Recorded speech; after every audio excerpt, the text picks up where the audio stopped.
First it smelled like gas, and it smelled like feces, and then it smelled like death. Now remember, when we open this is something that we're never going to be able to unsee. Is it a bloodbath in there? On May 22, 2019, police in Sturgis, Michigan listened to an anonymous 911 caller read them an address. Inside this home, the caller explained, they would find the missing 42-year-old Kelly Jean Warner Miller.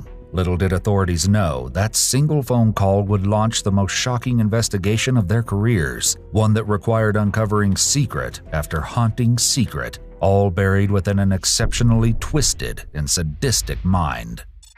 The following footage has never been seen before. When Kelly Jean, known as KJ, went missing in April 2019, no red flags went up. There were no frantic phone calls to 911 and no weary search parties. But it wasn't because KJ wasn't loved. The trouble was that her lifestyle was transient. She was estranged from her family and had untreated mental health struggles. This meant that sometimes long periods of absence were the norm for KJ. So when police received a 911 call sending them to an address to look for her, and officers found themselves standing on the doorstep of an ordinary-looking apartment, it was hard to believe the call was even real. After all, this wasn't the kind of thing one saw in the small town of Sturgis, Michigan. But there was only one way to find out. Just that inside on the left.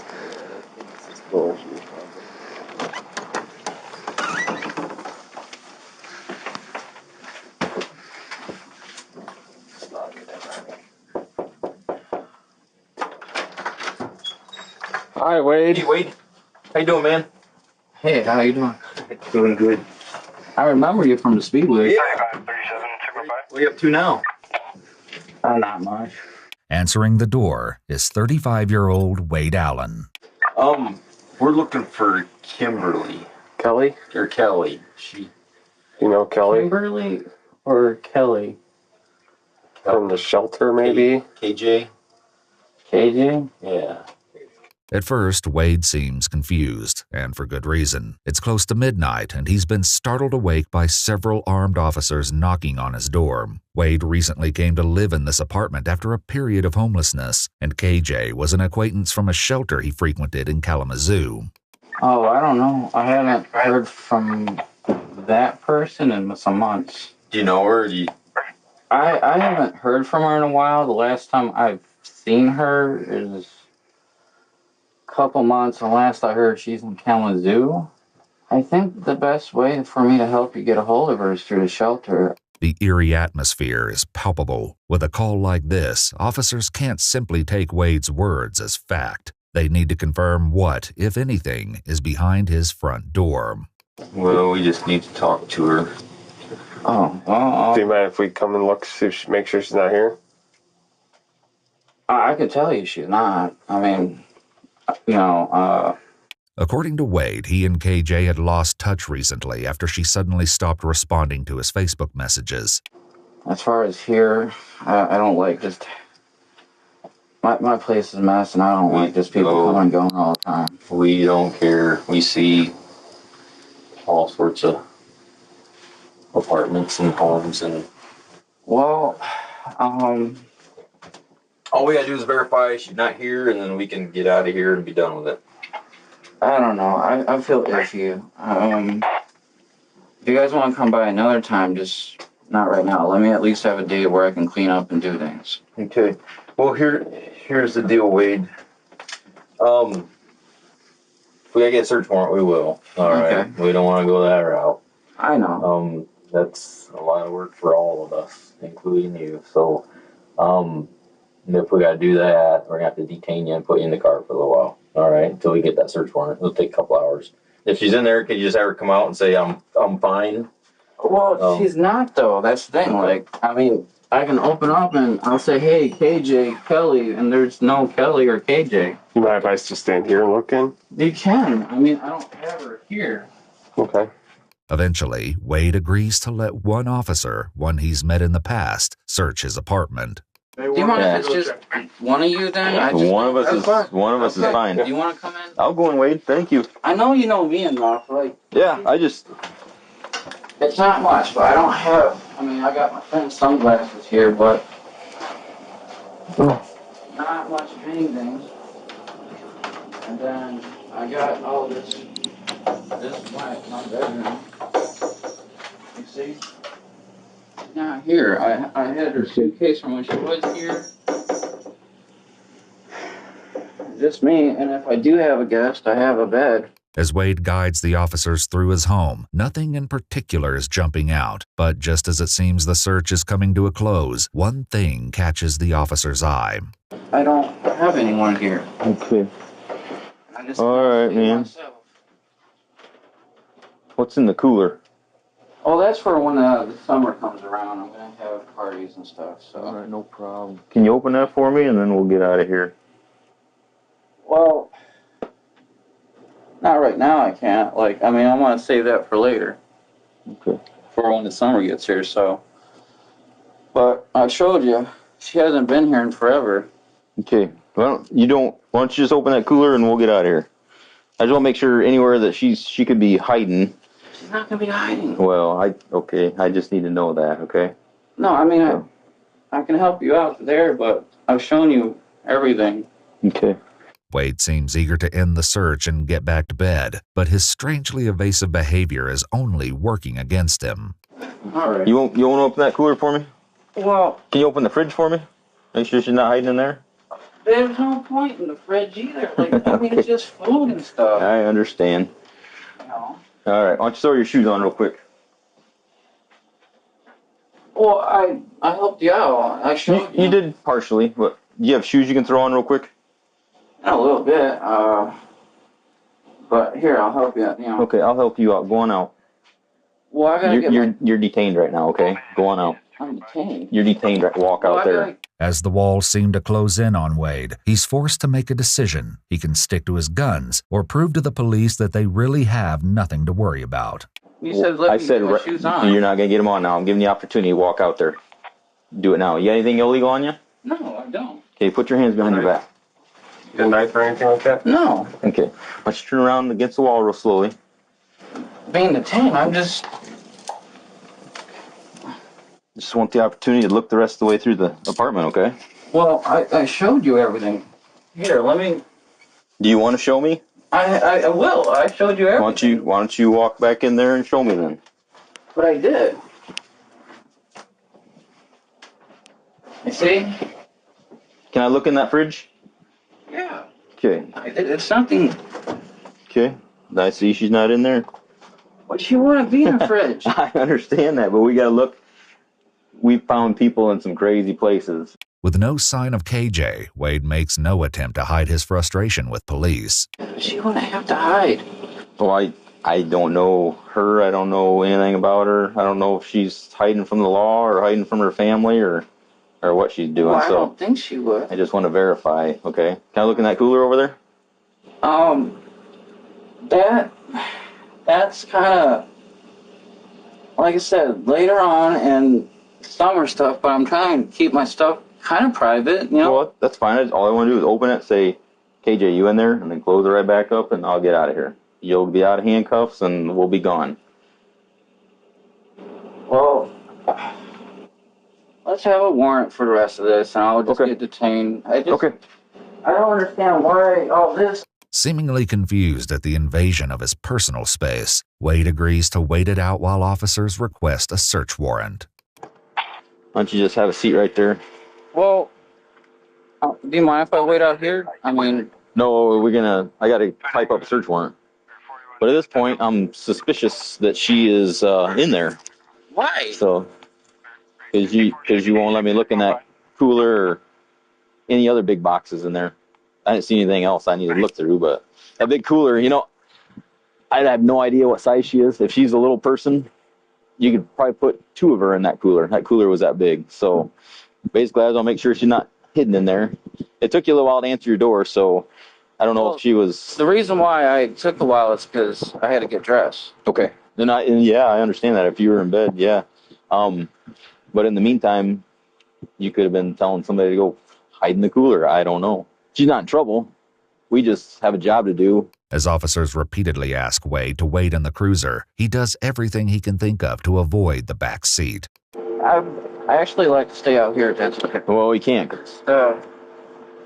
Sit right here if that's okay. You can sit long ways across the seat, but you got to get all the way in. You want to put your back towards the other door, you can, or whatever's more comfortable for you. Once Wade finally gets settled, officers catch up a few feet away, and they're quick to voice concerns. Well, he's trying to steer me away from this big little cooler that's in the corner of this building. We're doing that. Should be the first place. It's a big, huge green cooler, and he's got boxes stacked on top of it. Meanwhile, a somewhat cooperative Wade is still squirming in the back of the squad car. I feel claustrophobic. Okay. I really am. Well, all right, we'll head back there, okay? We'll put you... I'm really feeling claustrophobic right now. Okay. Well, we could end this all. You could take me in there and let me look around more, or we can... I've got to take you back and put you in a cell while I'm doing the search warrant. So. All right, well, let me go back then. As Wade silently leads the officer back to his apartment, a strange energy hangs heavy in the air.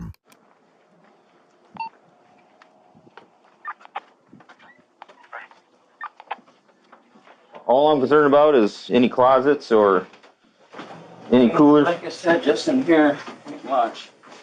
Okay. Can I pop it open? Just take a peek? Well, yeah, if you want. Okay. Why don't you step back for a second? Okay. What's in there? Just stuff. Okay. All right. Let's head out here. Head out here. Everything's good now. Yep. Everything's good. I showed you everything. Yep. You're under arrest, okay? Under arrest? Yes, you are. All right.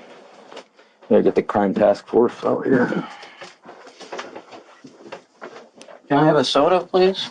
Just keep walking. Once outside and back in the patrol car, Wade seems eager to fill the silence. This situation happened, and Yeah. Yep. that's probably the best way for me to put it right now. The officers already seem to have an idea that something horrible happened in that apartment, but they couldn't yet know just how twisted things will get by the end of this disturbing case. I am currently sitting on a car with a guy in the back seat who has done something bad. As some of the officers begin searching the apartment, others transport Wade to the station and settle in for a long night, doing their best to put him at ease. Whatever happened, they need to know the full story. When he does start to talk, the story he has to tell is only a small piece of the truth, and what really happened to KJ is far more disturbing than anyone could have ever imagined. We got some homemade cookies in there that are really good. You want a couple cookies? I'd better pass on that. You want a couple of them, or? Yeah, I'm a greedy guy. Okay. All right. We will get you hooked up. All right, man. Here's some cookies. I can get started on those.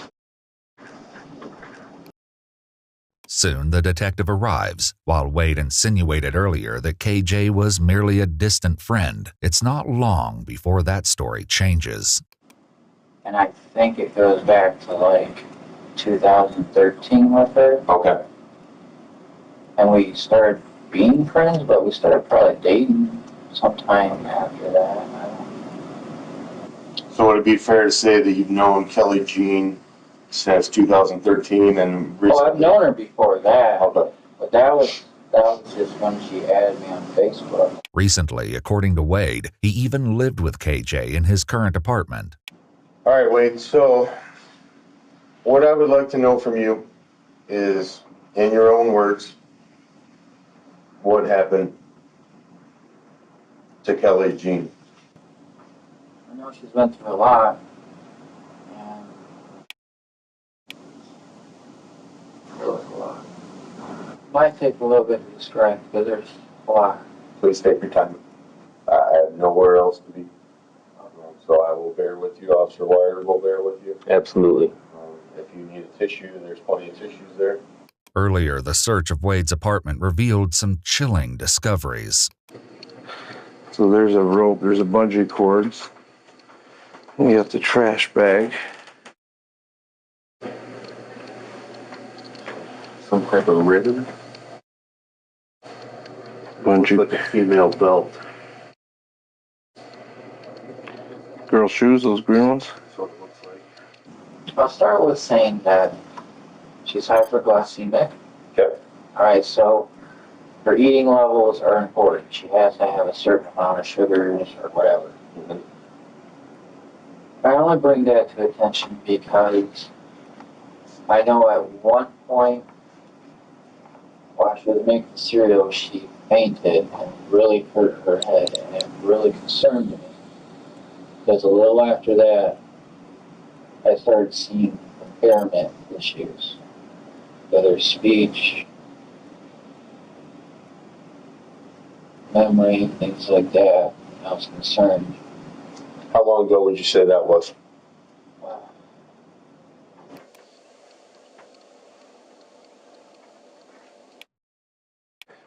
Oh, that's good. I mean, right here. You seeing this? For her, that incident had to have happened in March. Okay, so it's been a little bit ago. I want to say March.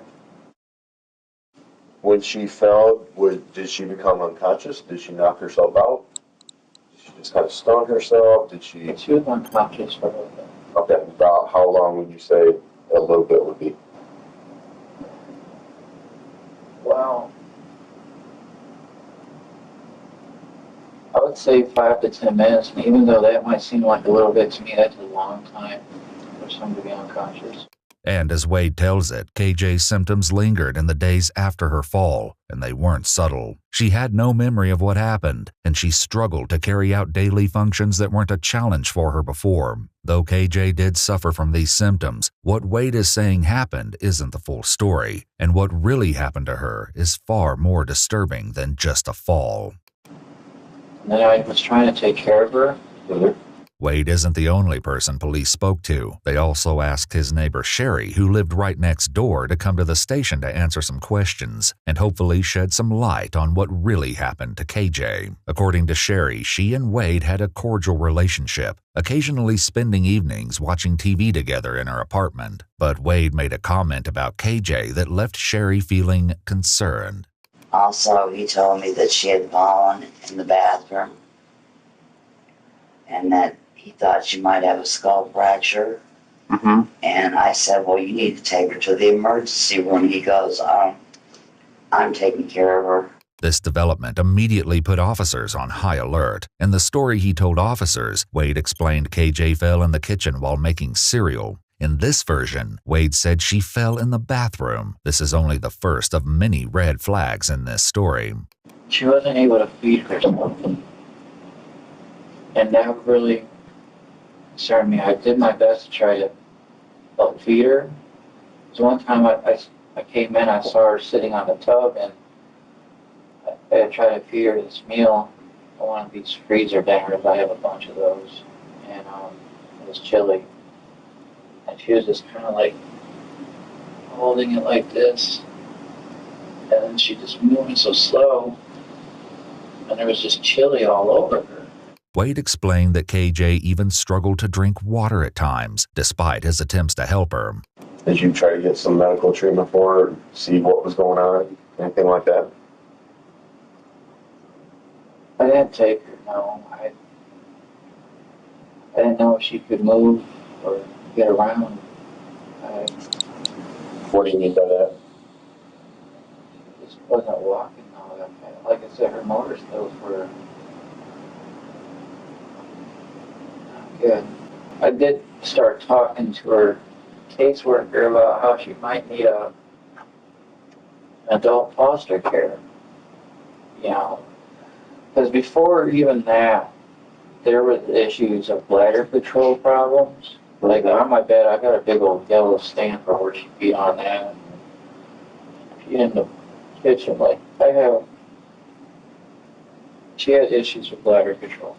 Sherry, Wade's neighbor, had more to share. Over time, she'd grown to feel extremely uneasy in his company. It wasn't long before an eerie and unprompted confession validated her strange feelings about Wade. From here, the story takes an even darker turn, suggesting that what police know about Wade so far barely scratches the surface. He told me that he hit women. He told you that he hit women. Yeah. And that he was working on it because I've been through domestic violence. And I told him, you can't do that, you know? I said, you can go to jail for that. He goes, I know, I'm working on it. After Wade's comments, Sherry remained friendly, but guarded, and she decided to ease off of their visits. I thought, I don't want him in my house because he can do anything. Right. Within 2 weeks of KJ's supposed fall, Wade claims that something terrible happened. Keep in mind that he knows the officers are working their way through his apartment, and he knows what they're going to find. He's setting himself up with a story he thinks will explain away the stomach-churning evidence.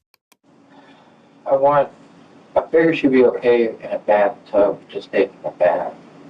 No. So I started the water for her.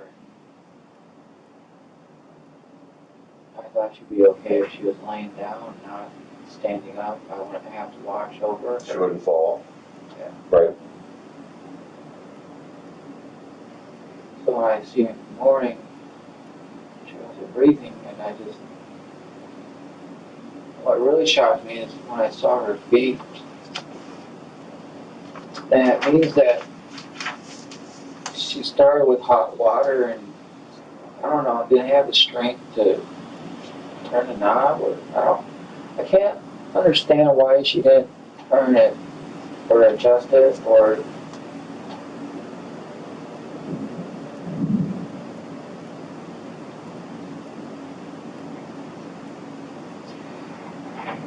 and I don't know if that was the cause of death is hot water, or if maybe she tried to get up and fell or something. I don't know. I seriously do want to know what the cause of death was, because I really don't know.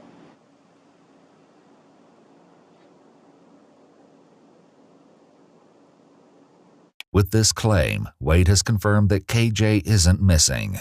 She's dead. When you left the bathroom, how was she positioned? She was laying in the tub. Okay.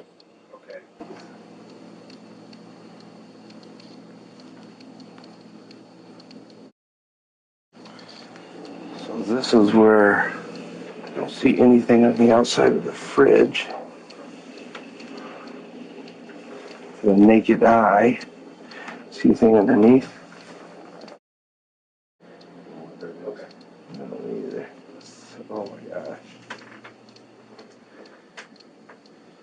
And did you go back in there? I went to sleep. You went to sleep. I thought she would be okay.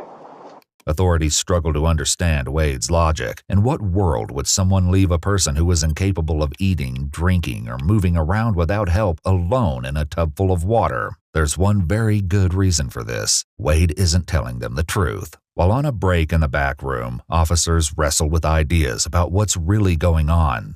This guy, like, not all there. He's not all there.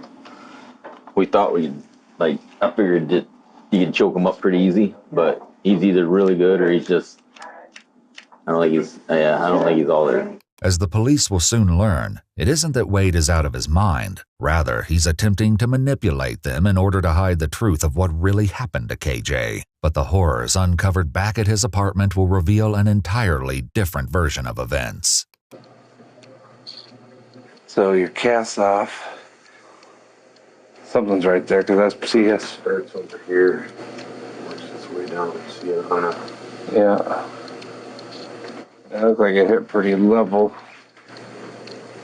It's almost like it's all the way across. When the officers interviewing Wade return to speak with him, they press him further, hoping to get a story that makes sense. What Wade soon tells them is chilling. And then when did you go back into the bathtub? Or the bathroom, I'm sorry. Not till morning when I woke up and realized she wasn't in bed with me. Was the water still running, or was the water off? Water was off, so she had to have turned it at some point. Had to have. Was her head above water or below water? Water. Below water. Okay.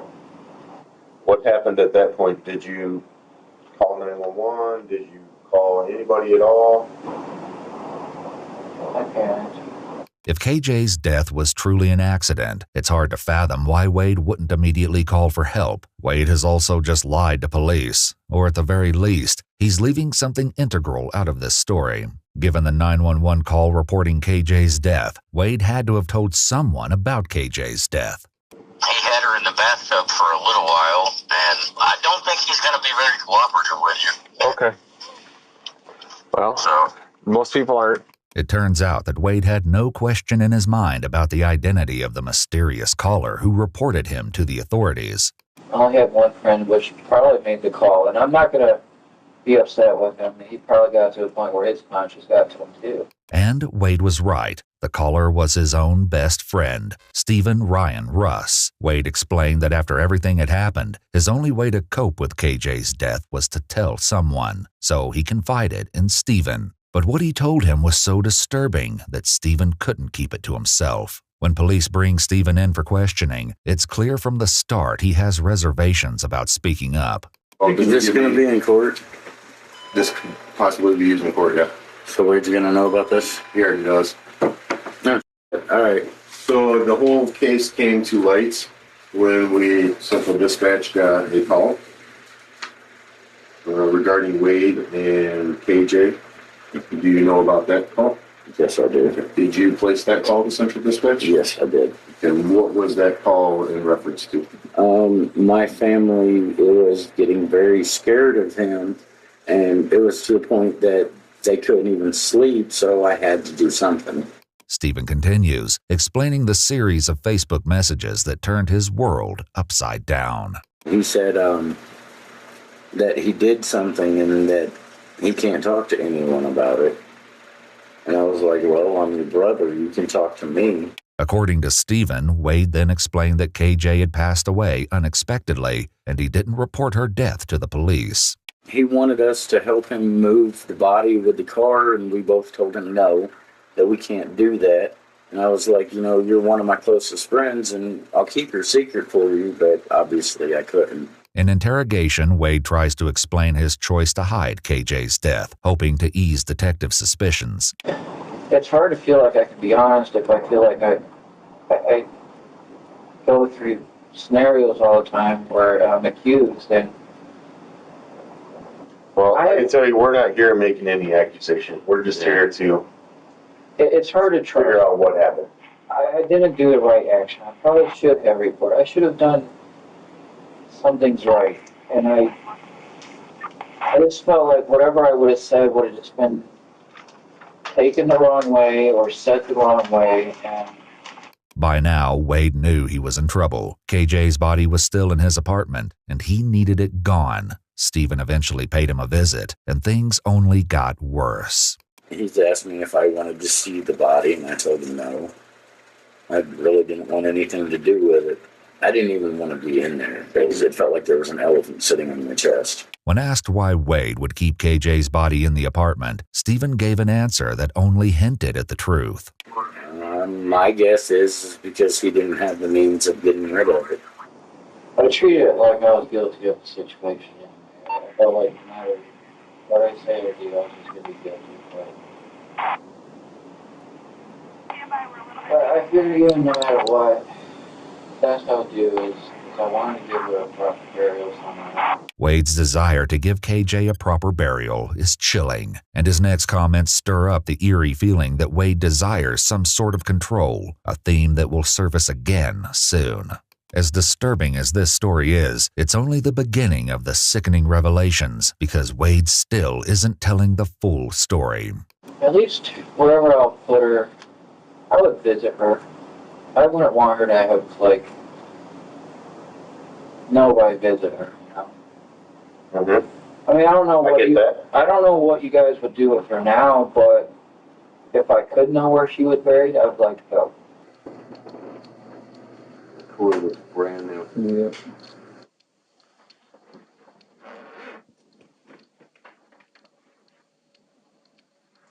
Got some paper stuff. I want to look, so. The police then question Wade about what happened after he claims he found KJ dead, and he launches into a truly sickening timeline. But no matter how shocking his revelations seem, they pale in comparison to what's to come when the truth is revealed. So let's get back to our sequence of how things kind of played out and what happened. So wake up in the morning, she's in the bathtub, she's not breathing. What transpired from there? Well, it's not pretty, I'll tell you that. Seeing things that I can't unsee, but. Okay, so it took me a while to get some coolers. In the process of that, I would run cold water on her until I got some coolers, because I was like, I mean, you have a lot of detective shows, right? Sure. So They're they good. tell you if you keep the body cold or something, maybe it'll preserve it. I don't know. Maybe I'm ignorant in what I'm thinking, but that's TV, right? Mm-hmm. I've seen the whole decomposition process, and because I would come in and check on her, and I know she's passed, so I still talk to her. Okay. Which probably makes you crazy. I definitely don't think that it's something that makes you crazy. I mean, it's no different than someone who goes to a gravesite and talks to one of their loved ones who's passed. First couple days, she's movable, right? Right. Then after that, you see like the blood kind of settle where she was laying at. Mm-hmm. And a little after that, that's when I start seeing like black around her fingertips and her groin and waistline. And by then she was pretty stiff for a good while. Because when she was laying in the tub, she kind of laid like against the wall, I think, or something. But even after a while, the stiffness faded away, and she just kind of, laid on her shoulder. Now, Wade was in a pickle. With a decomposing body in his bathtub and with Stephen's refusal to help him move it, it was only a matter of time until someone caught on. So he hatched a plan. On April 12th, around 6 days after KJ's death, Wade saved up the money to buy a large cooler, air freshener, and 30-gallon trash bags. So what happened at that point? You said that you bought one and then realized you needed a second. What do you mean by that? Well, I wanted to put her all in one so she could be whole. Mm-hmm. But I couldn't really move her in any kind of way to keep her whole. Nothing I could do to keep her remain whole. That's where I really got gross. So, is it a bloodbath in there?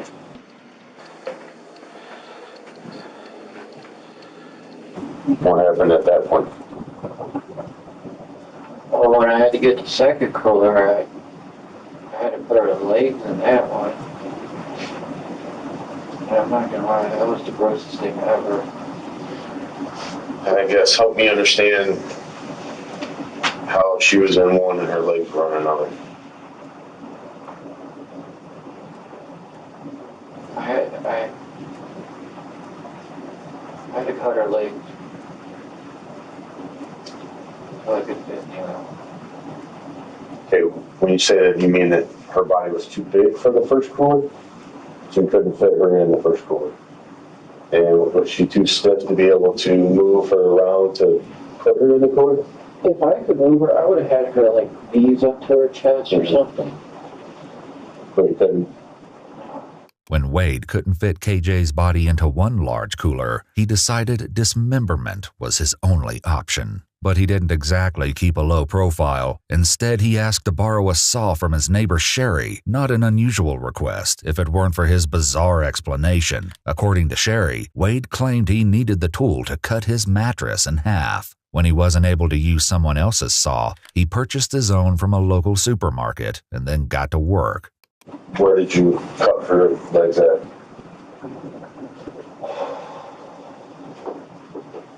This is the most disgusting thing ever. Hopefully you never have to see something like this in your life. Ever.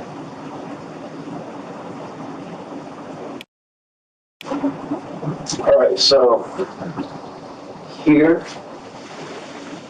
and then here. I started here, but then I realized her knees were still over to the edge. Mm-hmm. So I had to go here too. What I would have wanted to do, except she was too heavy for me, is take her under the shower, get her, wash her off, because after she passed on, she crapped herself. I was like, man, I didn't even know that until I got her into the cooler. The police working their way through Wade's apartment eventually confronted the sickening discovery hidden in his cooler. Now remember, when we open this, this is something that we're never going to be able to unsee. Mm-hmm.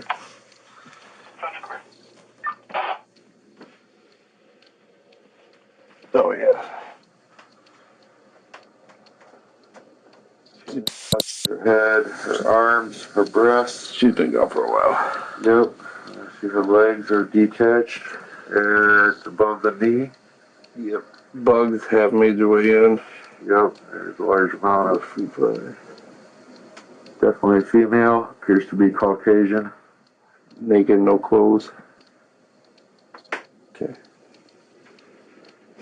Oh, yeah.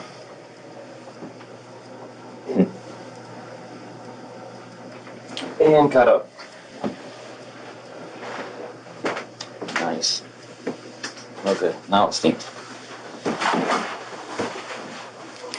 Well, so there's a lot more evidence in here somewhere. It stinks. Yeah, now it does. The officers have only discovered part of what they believe to be KJ's body, but it won't be long before they find the rest. Good picture of that. So that's where it is. Okay. So we're going to move this. Pull it up there right in front of the suitcase. So this cooler is what we think might have the other parts in it. I will lift it up. It is tied in a knot up here. I will cut right here.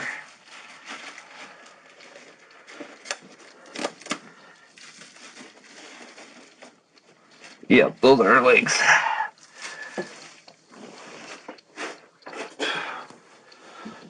I saw some toes and an ankle. Are you able to open that up? Yeah, there's two of them in there. Okay, it's probably not the best place to puke. From his apartment, authorities also collected clear safety goggles, rubber gloves, and several small items, including bungee cords, a black belt, and a white ribbon. This white ribbon, a seemingly innocuous discovery compared to the horrors already uncovered, would turn out to be a clue to the stomach-churning truth of what really happened to KJ. Was her head attached? Yeah.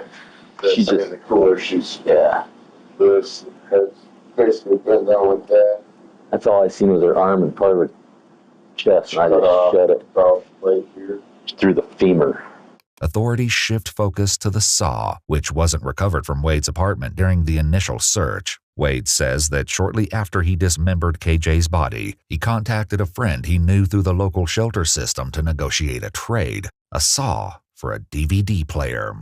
Was there a reason that you got rid of it, or just had it and you didn't really need it, or I mean, how did that whole thing play out with Bill?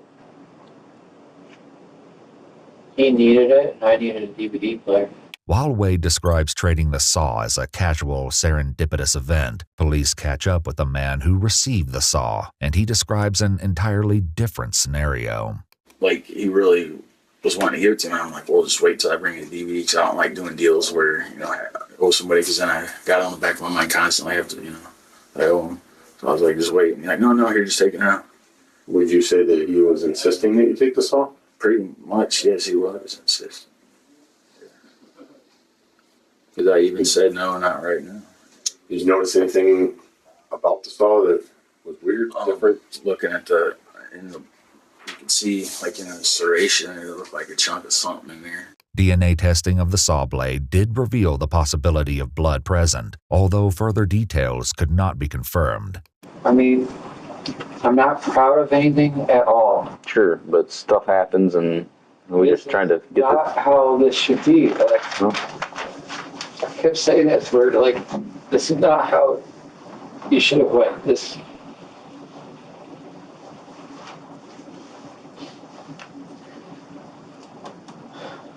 Upon reflection, Bill explained this wasn't the only thing that seemed off when he was around Wade.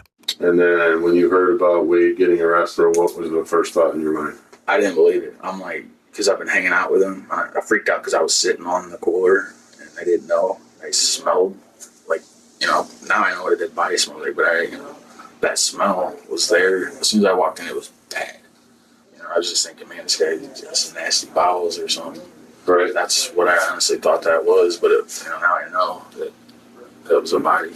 By now, the police are more than suspicious that the story Wade is telling them isn't the truth, but just what exactly he was hiding remained to be seen. Still, Sherry, Wade's neighbor, may have had some idea about what was really going on behind the closed door of Wade's apartment. In her interview, she recalled one of the few interactions she ever had with KJ. One day, she stopped by Wade's door to ask for coffee and was surprised when KJ greeted her at the door. Sherry didn't know it at the time, but as KJ peered out from behind the front door, she didn't have a stitch of clothing on.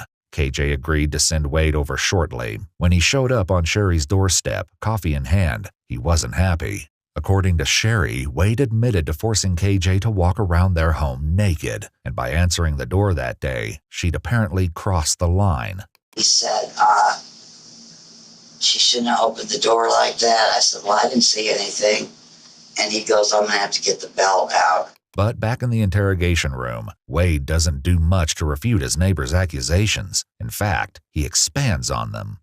You've never gone to jail for fighting somebody or pushing somebody or any kind of domestic violence or anything crazy like that? The domestic things in the past have been dismissed in court. A pattern is beginning to emerge. While Wade admits fault in some instances, the admissions almost seem calculated, as if they're designed to distract from the larger questions at hand. I said, if I hear any domestic violence, I'm going to call the police. Sherry never called the police, but Wade eventually admits to the officers that he did hurt KJ. All right, I kicked her in the butt because I was ashamed of her cheating on me and such. You know, I shouldn't have, but I did. And then, come to find out in court, she tried to blame these bruises of her ankles on me. I said, I have nothing to do with her ankles.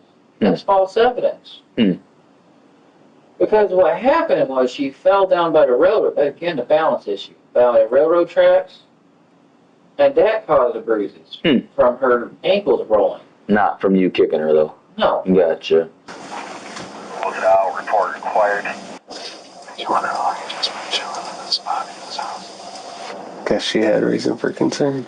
Soon, officers place Wade in a holding cell while they continue to investigate, and as if it were everyday conversation, Wade nonchalantly confirms his neighbor's allegations. Earlier, when Wade was first brought in, he contemplated his choice to hide KJ's death. Most disturbingly, despite knowing what the officers at his apartment were going to discover and knowing what he had done, he somehow still had an appetite to eat the cookies offered to him. All right, Wade, so what I would like to know from you is, in your own words, what happened to Kelly Jean? On the day I found her like that, if I had called it in, would there be a different outcome? Anything different? Yeah, I don't. It just depends on when it was and all that. His indifference was yet another subtle sign of the horrors to come, but still, no one can prepare themselves for the nauseating story that is eventually revealed. When was the last time you used a belt on her? Probably a day or two before. But Before she died? yeah, but that couldn't cause death. I wouldn't think it would. So yeah. Why'd you use a belt on her? Because I don't want to use hands. Okay. What did she do to deserve the belt? Oh, her coming back type thing. Okay. So it's punishment to her. But that's my point. I started using the belt because I didn't want to use hands anymore. Okay. That's why I'm not saying it's that much better, okay? I shouldn't be physical anyways. Sherry had a different theory, one that was sickeningly close to the truth. I never really saw her because I think that he was keeping her in there and not wanting anybody to see her. By now, authorities know more than they're letting on, and with one question, they signal to Wade that his house of lies is about to collapse around him. We're not going to find any belt marks around her neck, are we? That's just a question I got asked. I don't think you all know. What if we do? I don't think you should be finding things. But With Wade's history of alleged violence, authorities are hoping for first-hand witnesses, and when they catch up with his most recent ex-girlfriend, Katie, they get more than they bargained for. Katie explained that she'd known Wade since childhood, and their relationship became romantic in 2018, just 1 year prior. But it was short-lived, ending abruptly after only 3 months. So what happened that ended your guys' relationship? Okay, so my kids had just started school again, and I needed to be home with them, and so I couldn't do whatever he was asking me to do, like pick him up or something. Mm-hmm. And he ended up showing up here, but I had my kids and I could not take him. Mm-hmm. And he started to fight out here, and I finally was like, okay, just get in the car, like I'll take you just to get you away from me. And my kids were in the back seat, and he was in the front seat with me. And we were driving towards Kalamazoo, and he realized that I was going to leave him there. Mm-hmm. And he said something, and I just put my hand across. I didn't even touch him. I just was like, stop. Like, just stop. My kids are right there. Like, you're freaking out.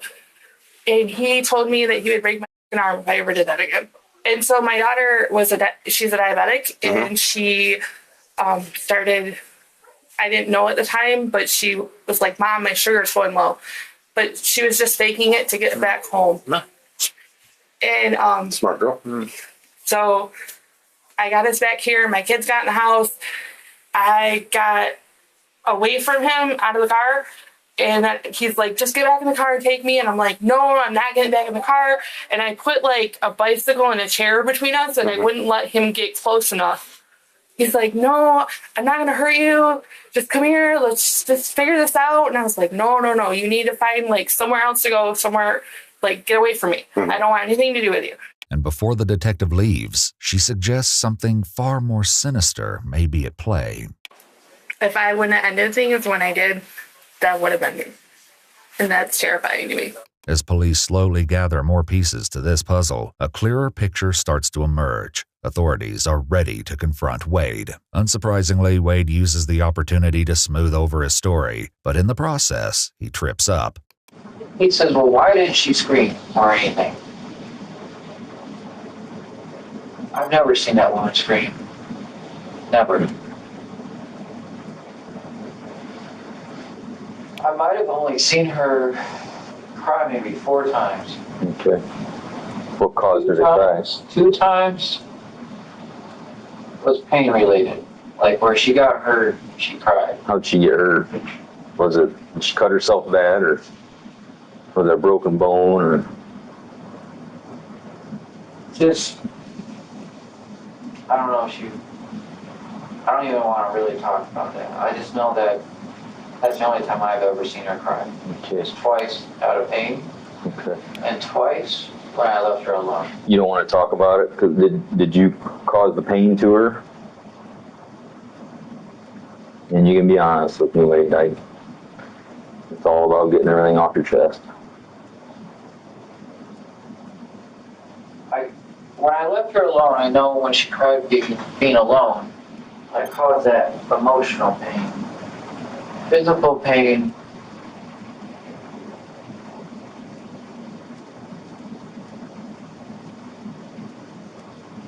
I don't think me causing her physical pain caused her to cry. I think, well, maybe. Maybe it was a little physical pain from you. Talking about causing pain to people is just not something I get a thrill out of. It's not. Yeah, I understand that. And I just don't want to talk about that. That's not appropriate. It's not. No. Ironically, despite Wade's claims here, he would eventually talk about this very subject, and it would be what law enforcement needed to break his case wide open. Soon the officer stands to leave the room. Sensing Wade's desperation, he presses a little more. When we do the autopsy, what marks are we going to find that was from scuffles between the two of you? Like her lips might be messed up, or. Why would her lips be messed up? Well, and you can speak to me, man. It's just between me and you. Physical stuff, but it was not something that would cause her to go through it. Like, that night was a peaceful night, okay? I want that very clear. Well, we're getting somewhere now. Now I'm starting to see a little bit. Before wrapping up, the officer gives Wade one last chance to come clean. I got 30 seconds before I got to walk out of here, okay? Okay. So you look me straight in the eye and tell me that you're not the cause of her death. No, I'm not. While police know Wade isn't telling them everything, they never could have imagined the stories of depravity that would follow this interrogation, and eventually KJ's autopsy would reveal a sickening story. After Wade was booked, the disturbing, stomach-churning truth was revealed. Authorities received statements from several of his cellmates requesting to speak with them. One by one, these men explained that Wade had shared every gruesome detail about what really happened to KJ. And proudly, what they revealed shocked everyone. What did Wade Allen tell you guys? Man, dude, this guy is, well, let me just put it to you like this. He's a serial killer. He told us that he physically had this girl down on the bed with a white ribbon around her neck, watching the clock for 5 minutes until she was dead. And he brought her back to life. If you recall, police found ribbon while in Wade's apartment. Some type of ribbon? And when he did, the torture that he put her through, it's gross. It's disgusting. This is only the beginning of the horrifying reveals. Although Wade's alleged jailhouse stories vary slightly, several of his cellmates agree on a few particularly gruesome details about what happened to KJ. He told her, he says, "You're going to die by someone that loves you and not somebody that hates you." Curiously, investigators discovered that KJ's very last Facebook message was to Wade on March 18th, the same day she suddenly dropped all activity. The message read, "I love you, you are mine, and I am yours forevermore. I know that you can't reply, but I wanted to tell you this every day." This ominous message was just the beginning. And you said he brought her back? What do you mean by that? What did he gave her CPR. That dude needs to be put away for a long time, man. As police interview cellmate after cellmate, they each build on the same story. And as they continue, what was already a tragic story evolves into one of pure, unbridled evil. According to the men housed with Wade, his sick actions may have started long before KJ's death. They claim Wade had a jealous and controlling streak, and as one cellmate tells it, KJ's life changed drastically after she confided in a mutual friend about her relationship troubles. his friend had a conversation with him and said that Kelly had told his girlfriend that Wade was being too rough with her as far as sexuality went. Mm-hmm. Wade said that from that point on, he was furious because his sexual matters weren't to be discussed with his friends. They were personal. So he said he never let her go to whoever's house that was again. That from that day on, when he went to work, he started tying her up and placing her in the closet. And if binding KJ alone in a dark closet for hours on end wasn't sickening enough, another inmate describes an unthinkably heinous act. He gagged her with a screwdriver and a wash rag, and he would put a wash rag around into the screwdriver and made it like a horse bit. That's why he wouldn't have to take the bit out of her mouth, because he could wet the wash rag and give her water, so he'd keep her tied up longer without having to untie her. And what was the purpose of that? So she couldn't yell and scream. According to Wade's cellmates, KJ initially fought back against Wade's mistreatment. When she threatened to go to the police, Wade amped up his efforts to silence her. Wade started tying her up and keeping her to where she couldn't go anywhere. Like, she didn't go outside, she didn't go nowhere. Mm-hmm. It seems that Sherry had been right all along. I think that he was keeping her in there and not wanting anybody to see her. According to his cellmates, the truth behind KJ's death was so twisted, so unimaginably brutal, that it kept them up at night. In fact, after they heard Wade's latest retelling of events, the men took shifts sleeping, making sure there was always someone keeping an eye on him. His cellmates said that after Wade choked KJ to the brink of death, she lost her motor function, the ability to speak, and the ability to control her bowels and bladder. Then, she remained alive in this helpless state for around 2 weeks before her death.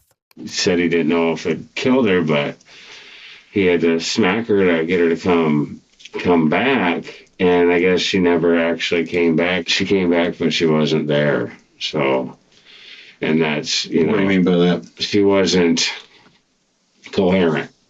You know, she never talked again to him, but she, you know, he got her to breathe again. And in the meantime, according to another cellmate, she suffered unspeakably. He said a couple times he went in there and just put his hand over her face and nose to see if he could. He said, but she wouldn't die, like she didn't want to die.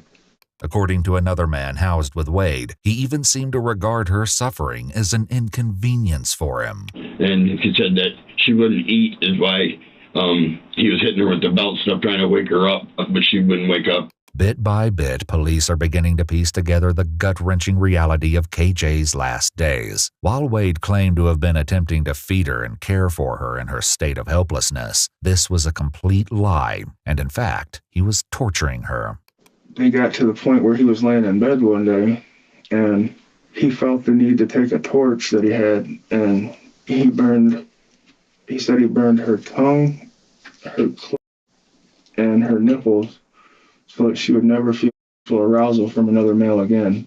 He said he even put her in a bathtub and dumped scalding hot water on her feet to see if she had any movement, and she wouldn't move, scream, or nothing. He said it was so hot that he boiled the water and dumped it on her. He said it burnt his skin and everything right off of it. Since she was not bothered by it no more, he had to take it a step further to show her that when she was in the wrong, she was in the wrong. The informants say that this is precisely when Wade injured KJ to the point of her incapacitation and eventual death. Well, he said no matter what he did to her, that she had no movement, and eventually she just passed on her own. Somehow, even after KJ's death, the hellish scene in Wade's apartment wasn't over. In fact, according to his cellmate, he wasn't even close to finished with KJ. It was then that Wade sunk to a low so unbelievable that his cellmate struggled to find the words. He'd warm the body up and have relations with it, or whatever you want to call it.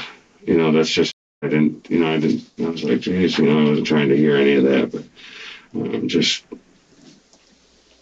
he's a monster. Can we back up to that part? What do you mean he warmed the body up ahead? In the tub, he would run warm water on it and then cool it down with cold water after he did whatever he did with it. And according to another informant, Wade shared sick details about his horrific actions openly.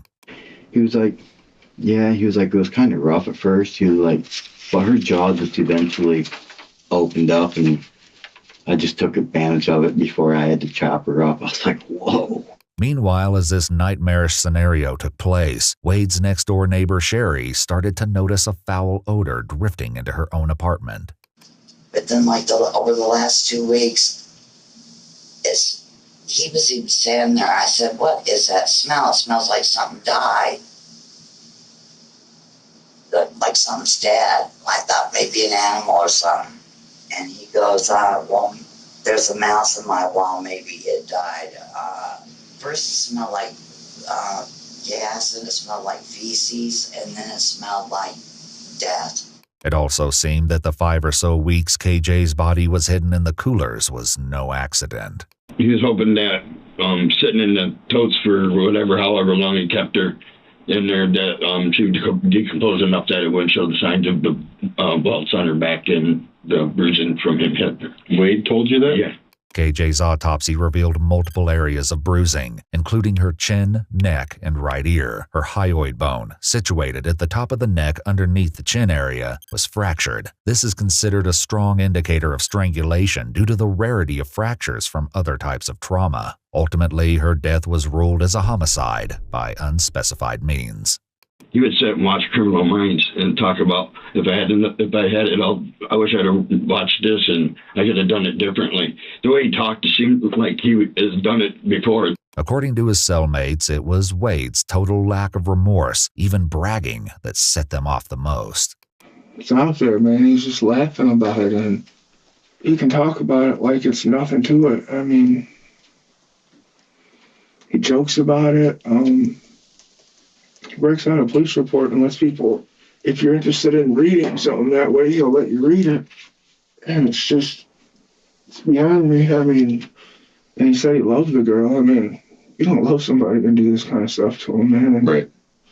One cellmate explained that in addition to Wade's sick, unmerciful behavior, he was so proud of his actions that he felt he deserved notoriety. He nicknamed himself Chops, and he even hoped to write a book. I know he said what would it really matter? Her parents and nobody wanted her. Despite Wade's claims, KJ did have a family, one that was concerned about her well-being and wanted to see her be happy in life.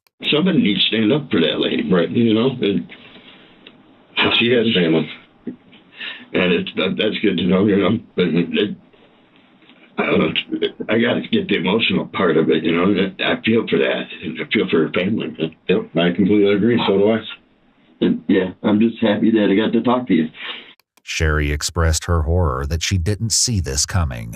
I didn't think he could do something like that. Mm-hmm. But you don't know people. I mean, Ted Bundy, everybody liked him too. When Wade's case went to trial, the first 2 searches of Wade's apartment were deemed unconstitutional on the grounds that Wade may have felt threatened during his detainment. It was also discovered that police officers falsely claimed to notice an odor coming from Wade's apartment in their reports. These claims were later recanted. Although Wade's defense aimed to suppress evidence obtained as a result of these initial searches, the appellate court ultimately ruled against them, stating that the discovery of the coolers was inevitable with a warrant, which at that point was already justified. In 2023, Wade was convicted of murder in the 2nd degree, as well as mutilation of a dead body. He pled no contest and was sentenced to 39 to 60 years in prison. But Wade's brutality didn't stop with KJ. He was also convicted of 3rd-degree criminal conduct after assaulting a fellow inmate in 2020. Once he discovered that his cellmates had spoken to police, he attacked one of the men.